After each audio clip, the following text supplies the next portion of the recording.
Pour ses adeptes, cette plante est une solution miracle contre le paludisme. L'artémisia, qui est cultivée en Afrique, alarme la communauté scientifique qui est sceptique sur son efficacité et inquiète sur ses effets secondaires. C'est un faux procès. Je laisse tomber les études. On a le cas sur nos personnels ici. On a les cas dans nos familles. Depuis qu'on a commencé à produire l'artémisia, on le met à la disposition des membres de nos familles. On voit bien qu'ils sont traités du palu. On n'a pas besoin forcément qu'on vienne nous dire que ça ne marche pas. On voit bien que ça marche.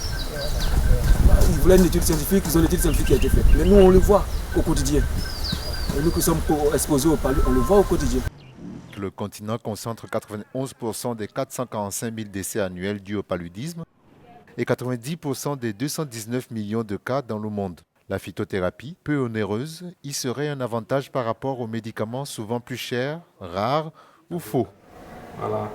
C'est la cause la plus fréquente de consultation ici en Guinée. Si 10 malades, au moins 6 font le paludisme, on peut dire que c'est la première cause de consultation ici en Guinée. Selon l'Académie nationale de médecine de France, cette thérapie à base de plantes est inefficace et irresponsable. Elle précise en outre que du fait de sa composition incertaine, l'artémisia, pris pendant 7 jours sans autre traitement par de jeunes enfants impaludés, les expose au neuropaludisme, une complication grave de la maladie. Dire qu'il faudrait l'utiliser avec beaucoup d'intelligence en permettant l'extraction de l'artémisinine qui sera combinée à une molécule partenaire dans une combinaison thérapeutique, à base d'artémisinine. Je rappelle, ces deux médicaments, l'artémisinine plus une molécule partenaire pour une bonne prise en charge et pour éviter toute survenue de résistance à l'artémisinine.